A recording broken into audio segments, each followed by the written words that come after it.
Pode começar, Max? Sim, fique à vontade.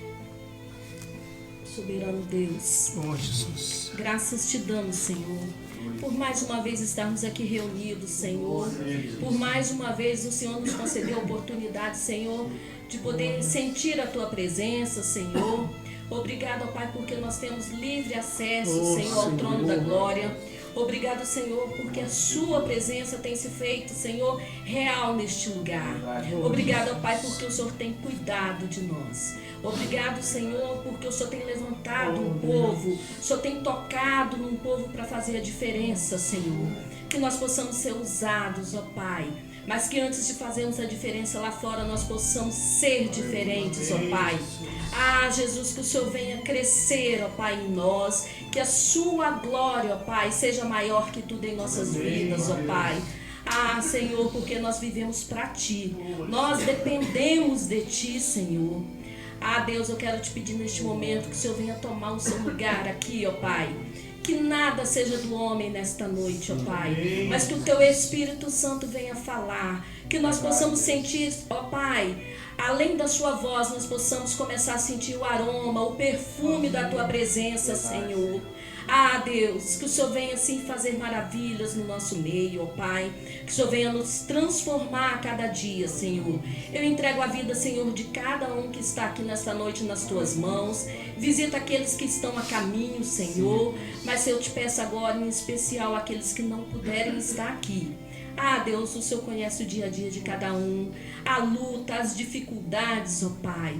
Em nome de Jesus, que o Senhor entra, Senhor, com bálsamo, ó Pai, com refrigério, com entendimento, Senhor. E que o Senhor venha entrar também com compromisso, Senhor.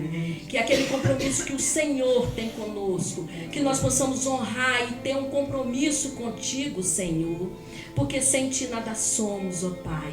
Nós precisamos, ó Pai, voltar ao primeiro amor.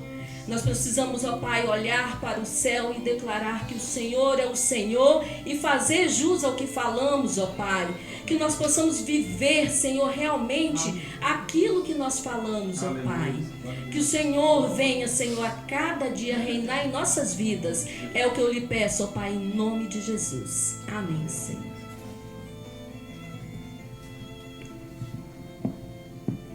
Prossiga, Senhor.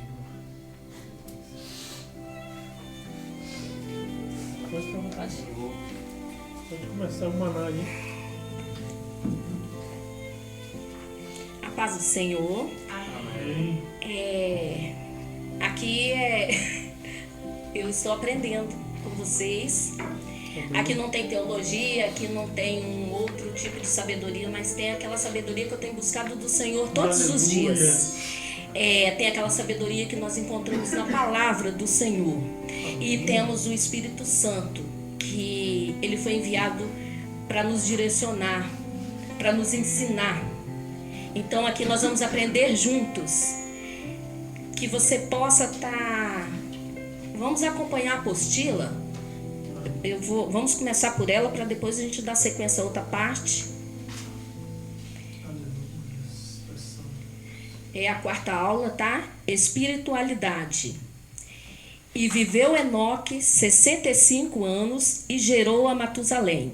E andou Enoque com Deus, depois que gerou a Matusalém, 300 anos, e gerou filhos e filhas. Gênesis 5, 21, 22. Eu indo um pouquinho mais, quem pode ler para mim o 24? O versículo 24. Gênesis. Isso.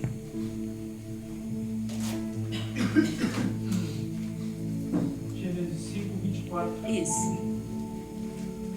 Enoque andou com Deus. Já não foi encontrado, pois Deus o havia arrebatado.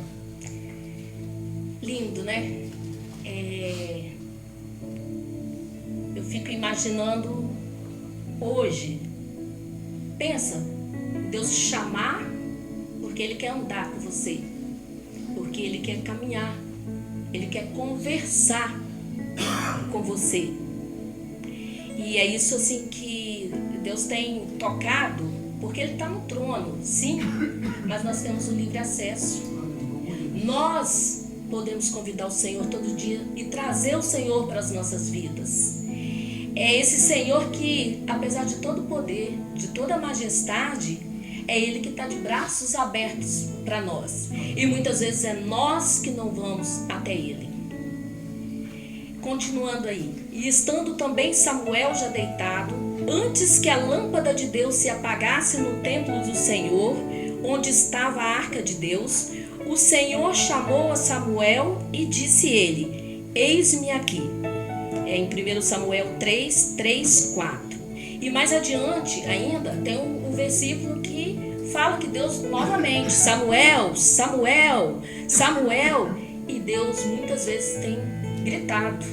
Isabelle, Max, Ana Lúcia, Adriano, Getúlio. E às vezes nós estamos tão preocupados com outros afazeres.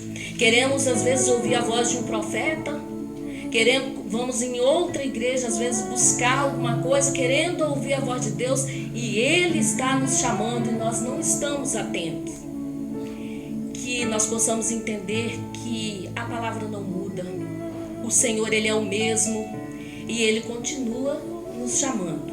E a qualquer momento que nós quisermos estar diante dEle, falando com Ele, Ele está ali para nos ouvir. Adriano, você pode continuar lendo aí agora na apostila, a espiritualidade? Amém. O que é espiritualidade? A espiritualidade pode ser definida como uma propensão humana a buscar significado para a vida por meio de conceitos que transcendem o tangível, a procura de um sentido de conexão com algo maior que si próprio. A espiritualidade pode ou não estar ligada a uma vivência religiosa. Continua. Segundo diversas confissões religiosas, a espiritualidade traduz um modo de viver característico de um crente que busca alcançar a plenitude da sua relação com o transcendental. Cada doutrina religiosa comporta uma dimensão específica a essa descrição geral, mas, no aspecto religioso, pode-se traduzir espiritualidade como uma expressão do homem, como um ser naturalmente religioso e que constitui, de modo temático ou implícito, a sua mais profunda essência e aspiração. Hoje eu quero trazer para nós, Deus tocou muito no meu coração, cheguei até ir buscar na internet, buscar mais algumas coisas, mas o Senhor hoje Ele me trouxe, não para falar de um outro tipo de espiritualidade ou de uma igreja talvez que não esteja no foco, mas Deus me trouxe aqui para falar da espiritualidade cristã trinitária. Eu estou aqui para falar da espiritualidade em unidade. 3 pessoas. Eu fico olhando que Deus, com toda a majestade, com todo o poder e glória, Ele poderia de repente ter, não, é só minha, vai ser só eu, mas Ele enviou Jesus. E quando Jesus voltou para estar ao lado dele, à destra dele, Ele enviou o Espírito Santo. E todos os 3 têm a mesma importância. Todos os 3 caminham juntos. Todos os 3 estão conosco. Todos os 3 nós temos acesso. Todos os 3, quando nós precisamos, nós temos o socorro vindo dos 3. Eu já vi assim, não falando de lugares, mas eu já vi assim pessoas que talvez elas acham que é assim, porque eu dou o poder é de Deus. De repente eles começam assim a achar que o Espírito Santo não tem lá a sua importância. Foi o Criador e acabou. Não, mas Deus, Ele... Várias passagens que nós vamos ler, nós vamos perceber que para Deus todos os 3 são iguais. E Deus, ele sentiu a necessidade de nos presentear com a Trindade. Ele sentiu a necessidade de repente, eu tenho assim comigo, não que eu tiro o poder de nenhum, mas assim, eu sou apaixonada pelo Espírito Santo. Eu tenho uma maneira, assim, toda especial. Eu acho que foi as experiências que eu tive, que ele me proporcionou, né? Então, assim, eu sempre falo meu amigo. E ele é o meu amigo, ele senta lá na mesa, lá na minha casa, eu puxo uma cadeira para ele, no sofá ele tem um lugar, aonde eu vou, ele tem um lugar e ele já tem até uma forma que eu, de repente, criei, por estar sempre com ele, e é uma maneira que eu consigo me comunicar também com Deus. Porque eu chego com ele, porque eu falo. Agora tem pessoas que já vai direto, tem aquela coisa assim, mas eu sou apaixonada por Jesus, não que eu não ame, mas cada um tem suas afinidades. Mas os três é primordial, é essencial na nossa vida e na igreja também. Max, você pode estar lendo aí a pessoa total, tricotomia? A pessoa total, tricotomia. Um dos aspectos mais importantes da visão cristã do homem é de que devemos vê-lo em sua unidade, como uma pessoa total. Os seres humanos têm sido imaginados como consistindo de partes separadas, e algumas vezes de partes distintas, que são dessa forma distraídas da totalidade. Assim, nos círculos cristãos tem sido crido do homem como consistindo tanto do corpo, alma, como do corpo, alma e espírito. Tanto os cientistas seculares como os teólogos cristãos, contudo, estão reconhecendo gradativamente que tal entendimento dos seres humanos está errado e que o homem deve ser visto como uma unidade, visto que a nossa preocupação é com a doutrina cristã do homem. Devemos dar uma nova olhada para o ensino bíblico a respeito dos seres humanos, para ver se de fato isso é assim.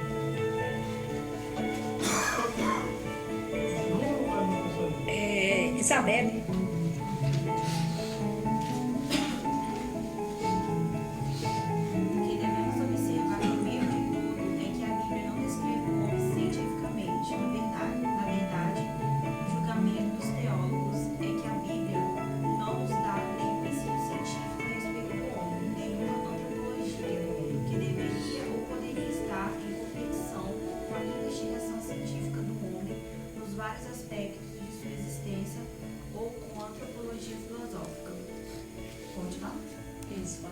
Além disso, a Bíblia não usa uma linguagem científica exata. Ela usa termos como alma, espírito e coração, mais ou menos indistintamente. Isto é por causa das partes do corpo que são tidas, não primariamente do ponto de vista de suas diferenças ou de suas interrelações com outras partes, mas como significando ou enfatizando os diferentes aspectos do homem total em relação a Deus. Do ponto de vista da psicologia analítica e da fisiologia, o uso do Antigo Testamento é caótico.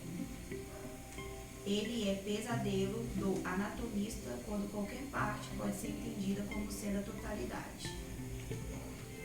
Max, você quer falar pra gente um pouquinho a respeito dessa parte que você e ela leu? Que nem está falando aqui que, na verdade, a espiritualidade ela é até uma parte da teologia que ela não é muito prática, ela não é muito teoria, ela é vida. É por isso que alguns teólogos têm dificuldade de, quando você fala que você acredita num Deus soberano que está, e isso não é, as pessoas às vezes falam assim, mas eu não posso ver Deus. Eu não posso. Adriano, você quer fazer a postura do Adriano? Tá bom? Eu não posso ver Deus. Então, as coisas de Deus, a espiritualidade, ela está ligada mais aquela ligação não humana, não carnal, mas algo espiritual. Algo que não é muito ligado à razão. E mais embaixo aqui a gente vê na apostila que fala um pouco daquilo que está falando em cima, que o homem tem o seu corpo, essa matéria que um dia vai se decompor, essa matéria que não vai entrar na eternidade, essa parte que vai ser perdida, essa parte que Às vezes as pessoas vão no cemitério e acham como se a pessoa estivesse ali. Só foi visitar meu parente. Quer dizer, não tem um entendimento de que o parente dela não está ali. Aquilo ali era apenas uma capa. Aquilo ali era apenas algo como uma roupa que é jogada fora. Quem nós somos, aí aqui na apostila, no finalzinho da apostila fala, nós temos a alma, que é um conjunto de razões, é sentimentos, é emoções. E nós temos o nosso espírito, aquilo que nós realmente somos. Tem uma parte bem interessante que Jesus fala assim, ó, quando ele vai ser crucificado, a minha alma está angustiada. Jesus estava dizendo assim, os meus sentimentos estão angustiados, está aflito, porque eu vou sofrer na carne, o meu corpo vai sofrer. Então a minha alma tem as consequências desse sofrimento, mas o meu espírito está intacto. Então é por isso que Jesus falava, que não seja feita a minha vontade, mas a tua. Então, muito em cima disso.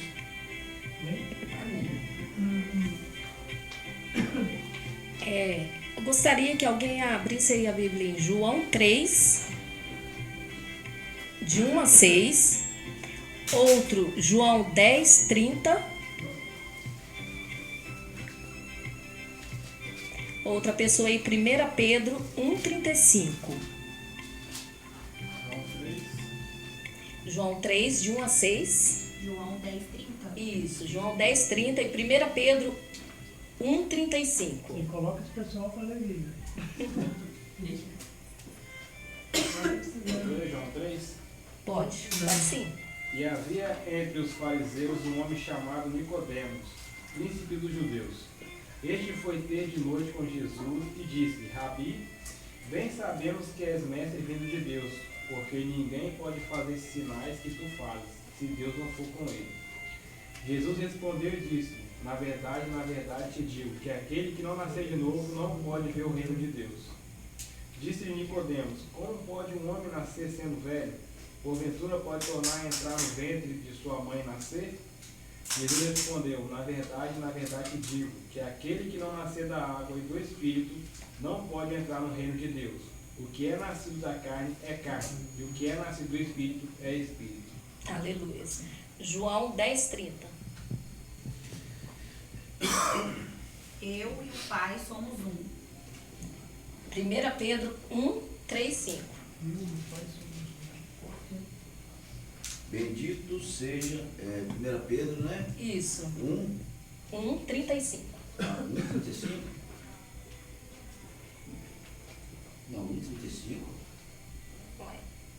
Ou então, olha aí, 1, 3 a 5, então.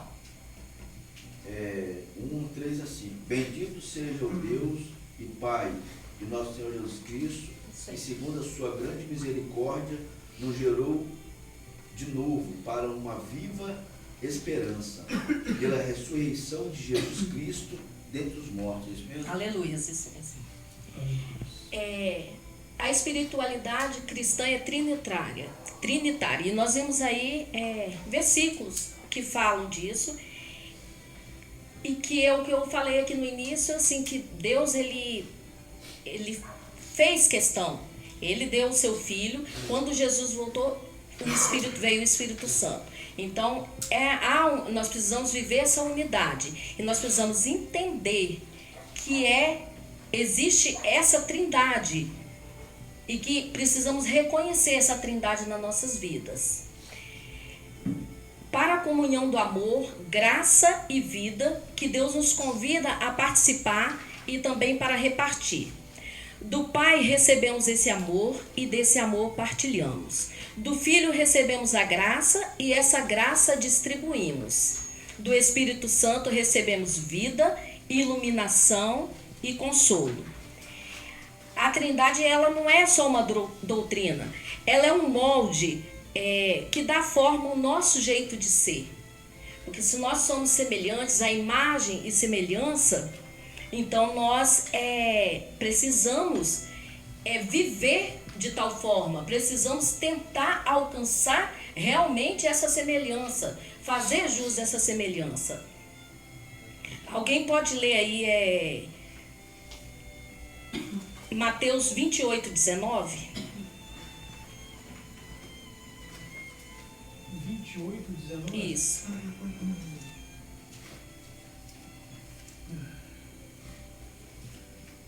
Diz assim: portanto, não façam discípulos vão e façam discípulos de todas as nações, batizando-os em nome do Pai, do Filho e do Espírito Santo. Jesus, quando ele esteve aqui, ele disse: em meu nome farei sinais, realizarão milagres, maravilhas. E é isso que Deus ele quer de nós, porque se nós somos a semelhança, Jesus, quando ele esteve aqui, ele curou. Jesus, quando esteve aqui, a vida dele, ele foi o mestre, foi o ensinamento. Então, que nós tentamos a cada dia buscar sim, fazer essa semelhança. Eu quero que alguém lê para mim, Colossenses 3, de 1 a 4.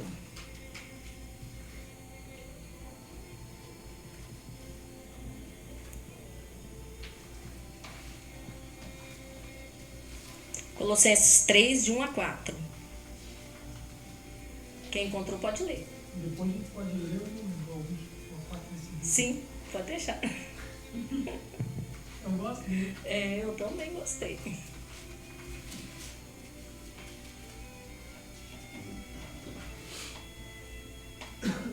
Alguém encontrou? É o livro. Isso é bom a gente pega intimidade, né? Com a palavra, com a Bíblia. É boa, né? Uma No espada, né? começo a gente tem Tem umas umas provas, e depois em casa, então a gente vai passar dentro. Colossenses, Filipenses.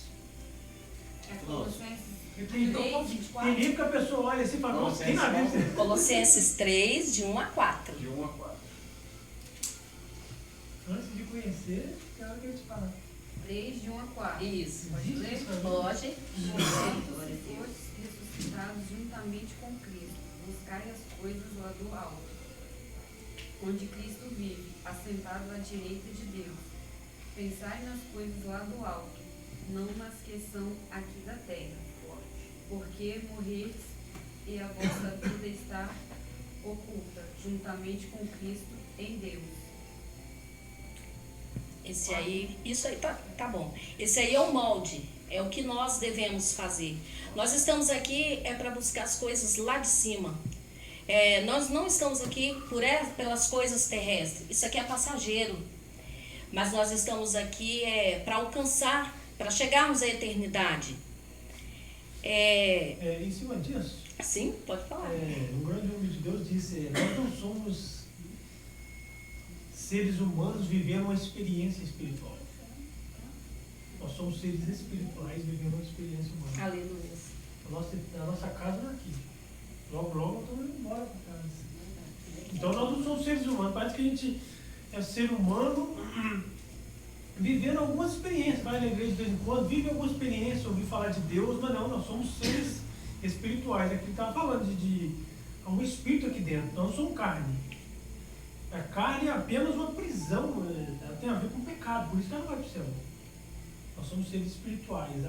Há um espírito aqui.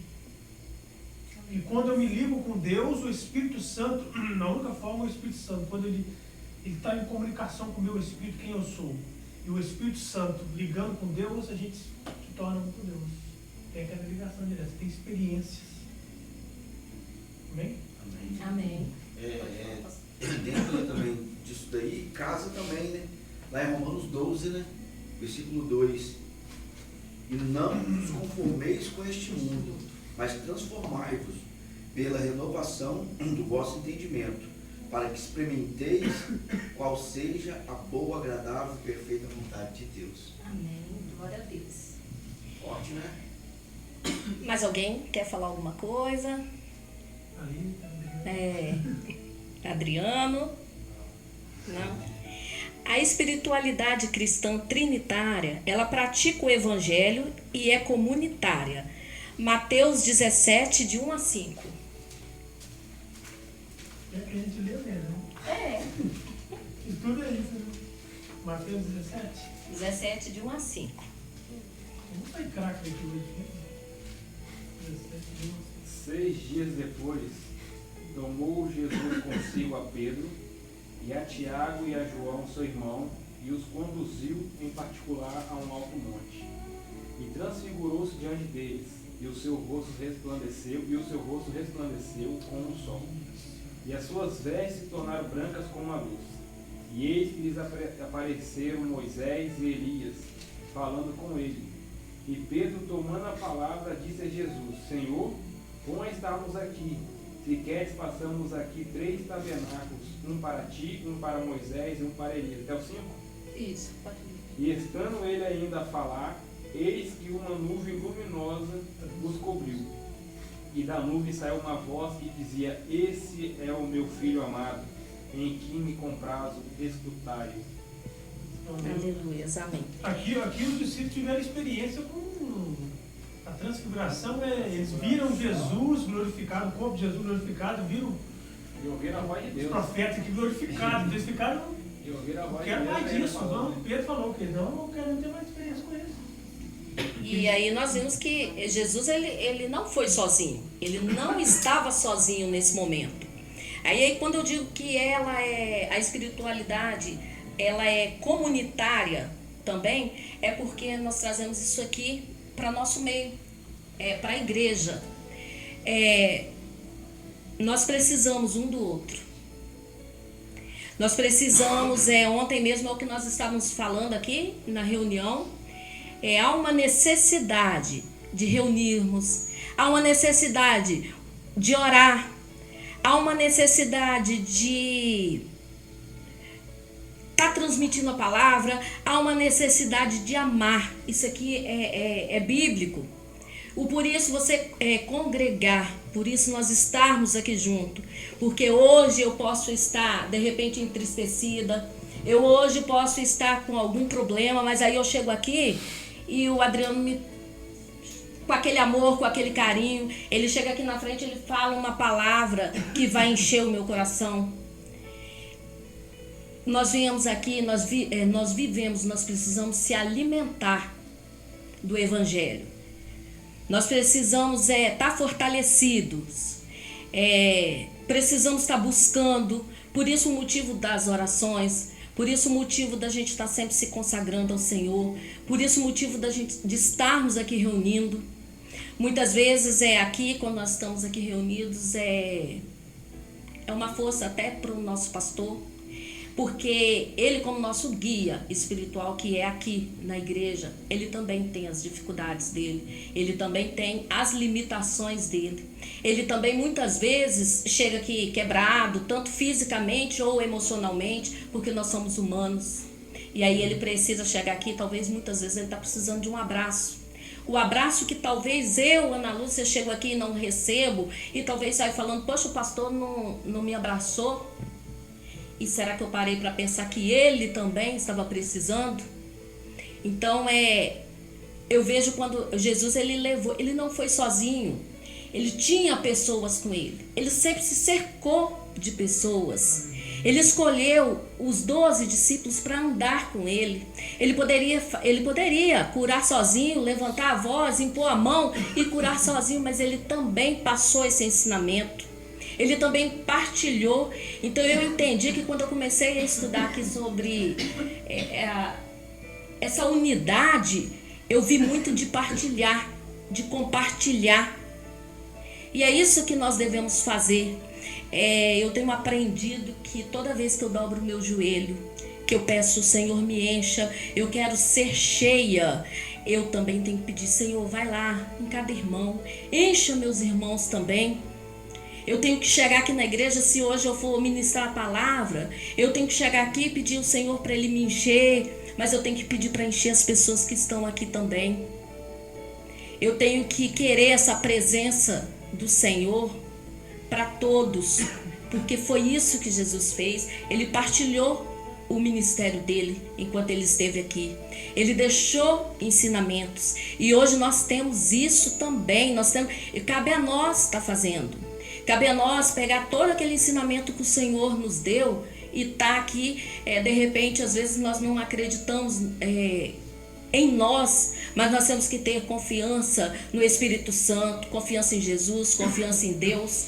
Às vezes tem alguém na nossa casa que está precisando talvez de uma palavra de ser liberada, uma palavra de cura, mas aí nós esperamos ir para uma igreja, para o pastor de lá colocar as mãos, quando nós também temos essa autoridade, quando nós estamos dentro da palavra, quando nós estamos buscando realmente o Senhor, seguindo realmente o Senhor, nós temos essa capacidade também de estar orando pelo outro, de ajudar o outro. Alguém tem alguma coisa para falar aqui, que depois vamos passar para uma segunda parte? Quer concretizar alguma coisa, pastor, Max? Eu queria só pegar um gancho aí dentro da espiritualidade, né? E hoje vindo dentro do ônibus, e eu dei sinal, aí o motorista vai e passa direto. Aí tinha uma irmã assim, eu chamo todo mundo de irmão, pode ser. Tinha uma mulher assim, falei assim, irmã, tá vendo, irmã? A irmã, a abençoada não me enxergou, né? Passou direto. Mas eu falei assim, louvado seja Deus, é porque eu tenho que pegar o próximo, o outro. É livramento. Ela, não é que é mesmo? Eu recebi esse dia um livramento, né? Mas onde eu estou querendo chegar, que quando eu peguei o ônibus, quando eu entrei no ônibus, um abençoado trazendo a palavra, né? Eu não peguei o momento no qual ele entrou na mensagem, mas ele estava falando justamente disso aí, espiritualidade. Qual a diferença do homem espiritual com um homem carnal? O homem espiritual, ele identifica, né? Deus, ele ama o pecador, mas ele odeia o pecado, né? Então ele entrou ali em algo profundo ali, que verdadeiramente é o que eu posso estar entendendo nesta aula de hoje, as identificações a qual, claro que existe os ensinamentos, existe uma coordenança a qual vemos buscando na casa do Senhor, né? Mas quando nós encontramos essa espiritualidade, o Espírito Santo que está sempre nos acompanhando, a sujeira ela é identificada. Então ele estava chamando a atenção, acabou chamando também a minha atenção, eu fiquei maravilhado com aquilo ali. Verdadeiramente a gente precisa se despertar para os lodos, para os carrapichos, para os espinhos, e a qual muitos não estão se despertando. O espinho está machucando, né? O espinho está fazendo, não calo, está fazendo cravo, porque o espinho, quando ele pega e faz o calo, ele está iniciando. O cravo, o calo já secou e vem o cravo. E esse cravo é difícil depois de tirá-lo, a não ser se for uma cirurgia, né? E a cirurgia do Senhor, tem uns que não suportam, tem uns que não aguentam. Era isso que eu estava querendo acrescentar, que Deus, ele é divino, ele é tremendo, ele é poderoso, sabe? Ele está acrescentando isso daí. Realmente, como que é maravilhoso a gente se envolver no espiritual, a gente se dá por espiritual. A gente vive muito no normal, né? Mas quando queremos avançar por espiritual, dá medo. Dá medo porque tem certas coisas que muitos não querem largar, não querem abandonar e não querem também aniquilar. Machuca, dá medo, né? Será que eu vou conseguir viver dessa forma? Assim, eu gostei, e agora está sendo um complemento aí, um bálsamo, né? Um bálsamo derramado sobre a minha vida, que nunca reclame se você perder o macarrão na boca, porque é providência do Senhor, é providência de Deus, amém? Alguém pode ler para mim 1 Tessalonicenses 1:3? Tessalonicenses, Efésios, Filipenses, Timóteo. Filipenses, Tessalonicenses. 1:3. Isso. Lembramos continuamente diante de nosso Pai, Deus Pai, e o que vocês têm demonstrado trabalho que resulta da fé o esforço motivado pelo amor e a perseverança proveniente da esperança de nosso Senhor Jesus Cristo? Isso. Esses aí são os frutos, a esperança, a fé e o amor que nós conseguimos alcançar com a prática dessa espiritualidade trinitária. É porque com ela, nós aprendemos aqui quando nós estamos em união, nós aprendemos a enfrentar os vales com esperança, encaramos a vida com fé, empregamos valores com amor. Essa união que Deus tem passado para nós. Juntos nós podemos mais. Juntos nós somos mais que vencedores. Quando nós estamos nessa união, nessa unidade, nós conseguimos, um abraçando o outro, nós conseguimos acrescentar algo mais na vida do outro, nós conseguimos levantar, olhar mais com um olhar de misericórdia para aqueles que estão enfraquecidos, porque assim, é olhar com amor. Eu amo muito a palavra do Senhor, que assim, o Senhor, sim, Ele exorta, Ele é correto, Ele é justo, mas Ele é puro amor. Encontramos assim muito amor no Senhor. Como o pastor disse, né, ele abomina o pecado, mas Ele ama o pecador. Ele me ama como Ele ama qualquer um aqui, ou aquele que está lá na rua, que às vezes nós não temos tanto tempo para o outro. Às vezes criticamos, às vezes julgamos, às vezes passamos, tem alguém na praça e nós achamos assim, ou pelo menos em vez de orar, nós já começamos a olhar para aquela pessoa, tá assim porque quer, mas eu e você não sabemos o motivo. E ainda que seja porque Ele queira, Deus ama ele. Ainda que ele esteja lá daquela forma e esteja dizendo que ele quer estar lá, que ele quer continuar, que ele não tenha perspectiva de vida a mais, que para ele aquilo ali tá bom, Deus está todos os dias chamando ele pelo nome, porque Deus conhece. E esse amor do Senhor que nos constrange quando nós paramos. Se você começar a parar, voltar lá atrás, desde o início, que amor é esse? Um amor tão grande que muitas vezes nós não reconhecemos. Sabe, pastor, às vezes eu fico olhando que, talvez pela caminhada, a experiência, quando a gente já tem tanto tempo, às vezes nós perdemos um pouquinho dessa essência. Quando nós aceitamos Jesus, que nós conhecemos esse amor de Jesus, você quer se arrumar cedo, você toma seu banho cedo, você quer vir para a igreja, você quer receber, você sempre tem algo ali naquele culto, ainda que tenha 3 pessoas, só tem algo que aquele ali, o amor invade você e você sai falando, ai, Deus falou comigo. Mas aí nós vamos se perdendo nessa caminhada. Mas quem se perde sou eu e você. O amor do Pai não. O olhar do Pai, a misericórdia do Pai, o desejo de resgatar o filho dele continua. O amor está aí, para mim e para você.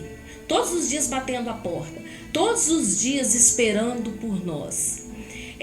Às vezes queremos ser cheios, queremos ter experiências.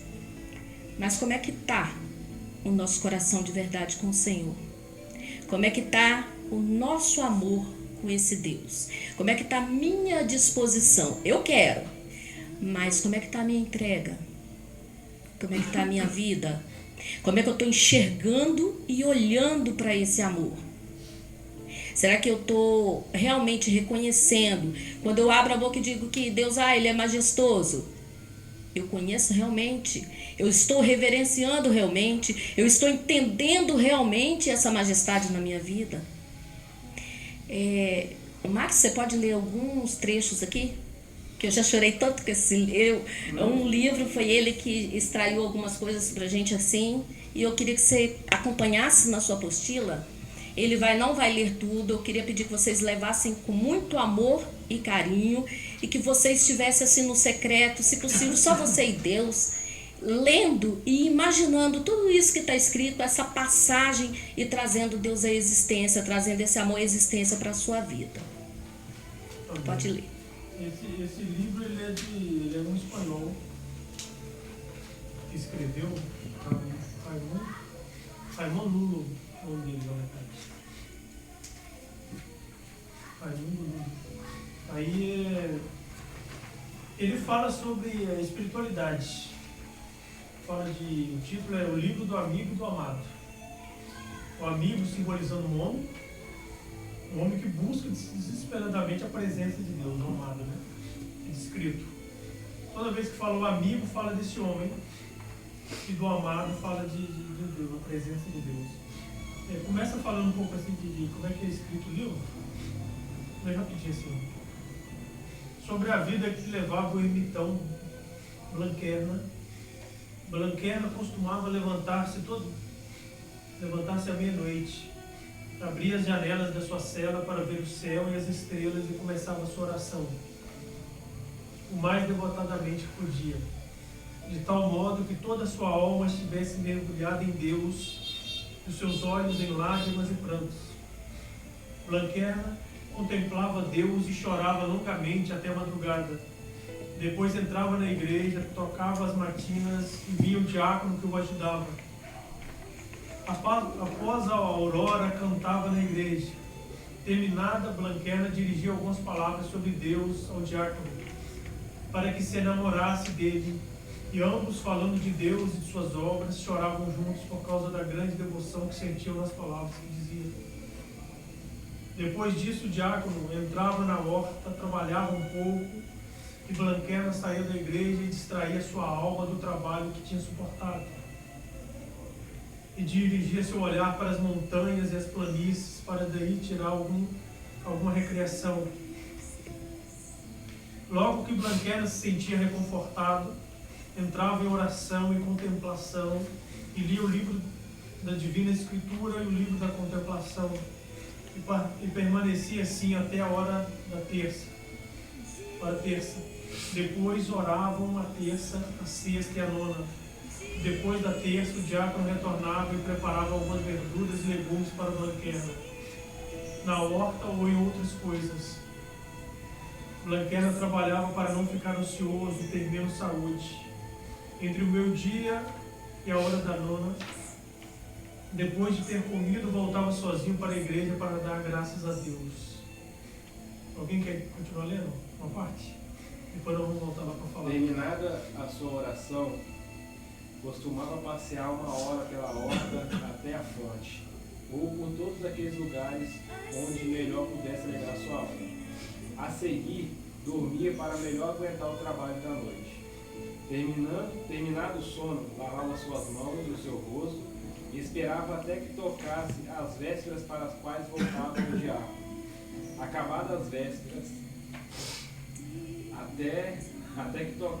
acabadas as vésperas, diziam as conversas, e o diácono ia embora. Blanquerna considerava tudo aquilo que mais lhe agradasse e melhor prosperasse para entrar em oração. Após o pôr do sol, Blanquerna costumava sair ao terraço que estava sobre a sua cela e permanecia em oração até o primeiro sono. Olhando o céu e as estrelas com os olhos chorosos e o coração devoto, absorvido nas honras de Deus e nas faltas que os homens cometem contra ele neste mundo. Blanquerna, contemplando do pôr do sol ao primeiro sono, ficava em grande recolhimento e fervor, que já uma vez na cama e dormindo, às vezes lhe parecia que continuava com Deus. Tão forte era a sua oração. Blanquerna permaneceu nessa vida e nessa felicidade até conseguir que todas as pessoas daquela redondeza tomassem grande devoção às virtudes do altar da Trindade que havia naquela capela. E movidos pela devoção, vinham à capela muitos homens e mulheres que perturbavam Blanquerna em sua oração e contemplação. E para que as pessoas não perdessem a devoção que tinha aquele lugar, hesitavam em dizer-lhe que não viesse mais. Por isso Blanquerna mudou sua cela para o monte que distava 1 milha da igreja e outro tanto do local onde ficava o diácono. Permaneceu nesse lugar e não queria a igreja nas horas em que houvesse gente. Nem queria que algum homem ou alguma mulher viesse para aquela cela para onde se tinha mudado. Alguém quer continuar? Vai saber. De como Blanquerna, ermitão, escreveu o livro do amigo e do amado, aconteceu um dia que o ermitão, que, como dissemos, se encontrava, foi visitar os ermitões e os enclausurados que lá estavam, e descobriu que, em certas matérias, sofriam muitas tentações, pois ignoravam o modo de comportar-se que convinha à sua vida. E pensou pedir a Blanquerna, o ermitão, que lhe escrevesse um livro sobre a vida dos eremitas, mediante o qual os outros ermitões pudessem e soubessem manter-se em contemplação e devoção. E estando um dia Blanquerna em oração, veio aquele ermitão à sua cela e pediu-lhe o referido livro. Muito pensou Blanquerna de que modo escreveria e sobre que matéria trataria. Pensando nisso, veio-lhe o desejo de entregar-se fortemente em adoração e contemplação de Deus, a fim de que na oração Deus lhe mostrasse o método e a matéria com que fazer o livro.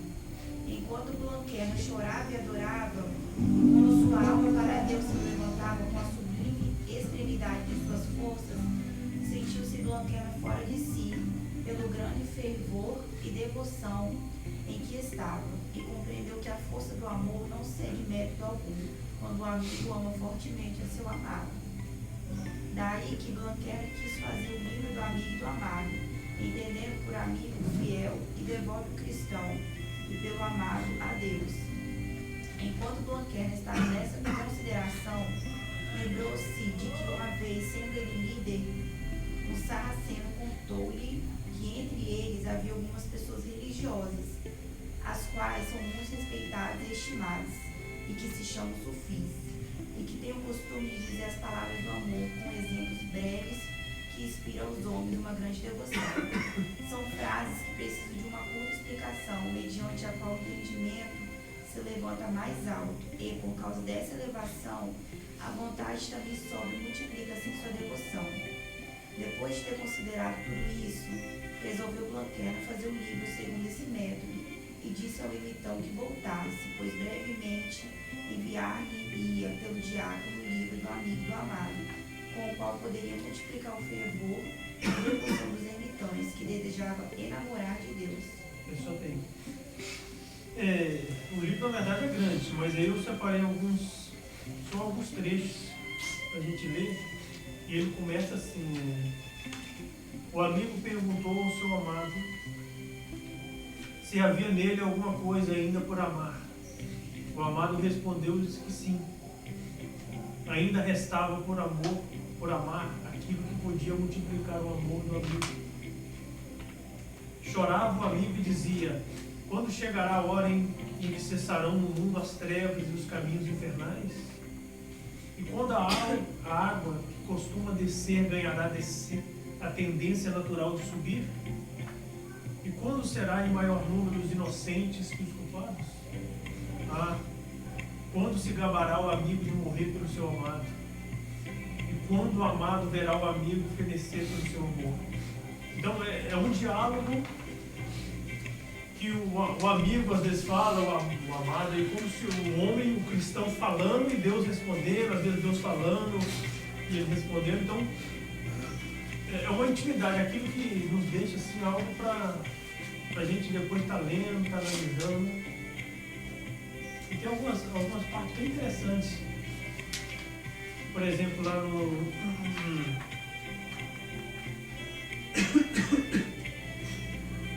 4 diz assim, amigo doido, por que destróis a tua pessoa, gastas teu dinheiro, desprezas os deleites deste mundo e andas menosprezado pelas pessoas? Respondeu o amigo: para venerar as honras do meu amado, que é mais desamado e desonrado pelos homens do que amado e respeitado. Então as pessoas chegavam para ele e falavam: por que você não deleita neste mundo, as coisas deste mundo? E como cristão, às vezes, por ser um cristão, você tem que abrir mão de muita coisa. Você tem que abrir mão de muitas vezes deleites que esse mundo oferece, mas como um cristão, para seguir a Deus, para ter uma aproximação com Deus, uma intimidade com Deus. Então é bem interessante algumas coisas que ele vai falando. Lá no 13 diz assim, ó: ia um amigo por uma terra estranha, procurava seu amado, quando assaltaram 2 leões. O medo de morte intimidou o amigo, que desejava viver para servir o seu amado.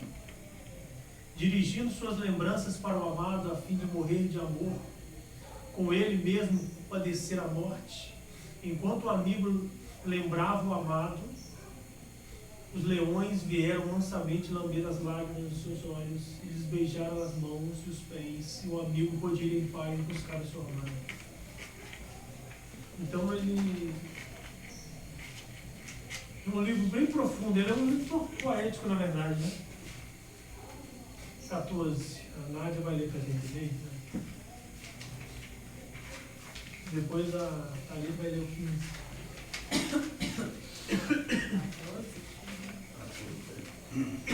Enquanto o amigo ia assim ansioso, encontrou um ermitão que dormia perto de uma bela nascente. Acordou o amigo e ermitão, indignando-se, vira em sonhos seu amado. O ermitão respondeu que de igual modo estavam aprisionados no cárcere do amor, seus pensamentos quando dormia e quando velava. Agradou muito ao amigo encontrar companheiro de prisão, e ambos choraram, pois não tinha o amado muitos desses amadores. O amigo lutava para honrar seu amado e fez-se acompanhando pela fé, esperança, caridade, justiça, prudência, fortaleza e temperança, com os quais venceria os inimigos do amado. E teria sido vencido o amigo se o amado não o ajudasse a confessar a excelência dele. Amém. No 8 diz assim, ó: sozinho estava o amigo à sombra de uma bela árvore. Passaram os homens por aquele lugar e perguntaram por que ele estava só. E o amigo esclareceu que sozinho ficou quando os viu e ouviu, pois até então estivesse na companhia do seu amado. Então aquele homem, ele estava ali num lugar, conversando com Deus, dialogando com Deus, falando Senhor, buscando a presença de Deus, e aí passa o pessoal e acha que ele está sozinho. Por que você está sozinho?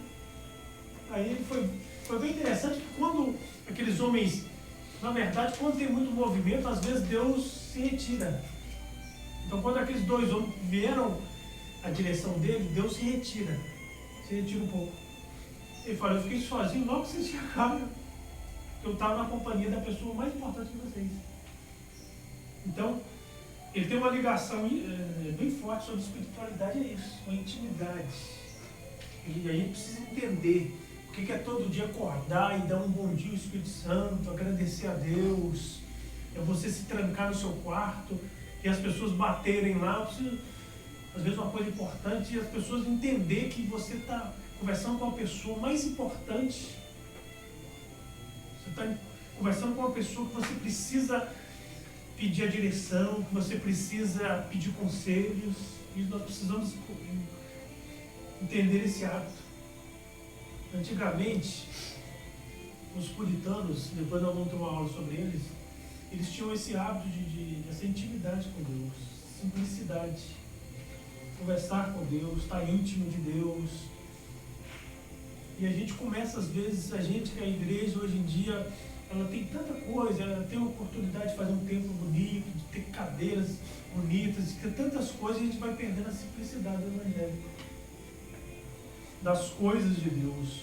Então a nossa casa, o nosso lar, a nossa vida, isso é a primeira igreja tem que ser o nosso lar. Você tem que fazer um altar na sua vida, na sua casa. Você tem aquela intimidade com Deus. O culto não começa quando a gente está reunido aqui. O culto começa quando você está na presença de Deus no seu lar. Você está conversando com Deus. Isso é A coisa mais importante, é isso que Jesus queria ensinar para os discípulos. A coisa mais importante, a espiritualidade, ela tem isso. As maiores riquezas Deus não vai dar numa mensagem, numa pregação. As maiores riquezas do Evangelho, do céu, ela será dada na intimidade com Deus. Conhecendo quem Deus é. É por isso que Deus, que a gente leu lá nos primeiros aqui, Deus ia conversar com Enoque, andar com Enoque. Deus chamou Samuel, eu quero conversar com você. Quero te dar uma intimidade. Isso não foi deixado. A gente às vezes fica muito religioso. É maravilhoso estar com os irmãos, a irmã falou. É maravilhoso estar próximo dos irmãos, aprender uns com os outros. Mas o que é mais profundo nas coisas de Deus é isso. Você ser um cristão. Porque se levantar uma perseguição e a gente perder o templo, você não perdeu a presença de Deus. Se levantar uma perseguição e eles pegarem todas as Bíblias e queimarem, ela está cravada na sua alma. A intimidade com Ele, tudo aquilo que você já absorveu de Deus. Você é um cristão. Pegar aquele homem no livro, não sei se você percebeu, mas aquele homem estava preso. Ele fazia algumas coisas, mas depois ele tinha que voltar à prisão. Aquele homem estava preso, o apóstolo Paulo fala um pouco sobre isso. Então eles podem te prender, podem tirar você a palavra, podem tirar de você um culto no templo, mas eles não podem tirar o reino de você. A presença de Deus, a presença do Espírito Santo de Jesus de nós. Isso é um cristão. Porque tem gente que é um cristão, mas ele não pode frequentar um templo. Nós temos a oportunidade, então nós temos que abraçar isso. Mas nunca esquecer na origem. Tem pessoas que não têm um templo, tem pessoas que não têm uma Bíblia, mas elas conhecem a presença de Deus. E isso é a coisa mais importante. Amém? Eu convido agora, assim, esse aí vocês vão em casa terminar de ler, que é muito lindo. Que vocês tragam isso para a vida de vocês. Nós falamos aqui de relacionamento e para mim é o fundamental, é o princípio, é o meio, é o fim, é um relacionamento com Deus. Eu te convido neste momento a fechar seus olhos. O amor amou primeiro. Nós vimos aqui na parte do livro, né, que não está tudo. Nós vimos aqui uma verdadeira declaração de amor. Nós vimos aqui uma pessoa apaixonada. É o homem declarando que ele é apaixonado pelo Senhor. Sim, pastor? Posso ler só um parágrafo? Sim. 22 que diz assim: nossa, está batendo aqui no meu coração. Comprou o amado com as suas honras, um escravo, e submeteu a muitos pensamentos, cansaço, suspiros e lágrimas. E perguntou-lhe o que comia e bebia. Replicou-lhe o que ele quisesse. E o que veste, o que tu quiseres. Tem algumas migalhas de vontade própria, o serve cativo, não que outra coisa, senão obedecer a seu Senhor e amado. Nossa, amém. Quer dizer, o cristianismo ele traz isso. Quando você é um cristão, você não tem vontade própria. Fogo soprado, né? E aí agora eu quero pedir, cada um agora, é uma aula, sim, é um curso, mas se nós falamos tanto em relacionamento, nós precisamos trazer na prática. E eu convido você neste momento a fechar seus olhos. Que nós vamos começar a imaginar esse amor do Senhor, trazer esse amor do Senhor para nossas vidas. Eu quero que você comece a declarar aí, você e Deus, um diálogo agora. É a oportunidade que você está tendo para falar para o Senhor o quanto você ama, para você declarar para o Senhor. Imagine como esse homem aí deste livro, e começa você agora com Deus a declarar seu amor para Ele. a conversar. Muitas vezes na correria do nosso dia a dia nós vamos esquecendo de fazer isso. Nós não tiramos tempo para isso. Então é o momento agora que você tem para você estar fazendo isso. Muitas vezes nós dedicamos amor a uma outra pessoa. Quantas vezes nós fazemos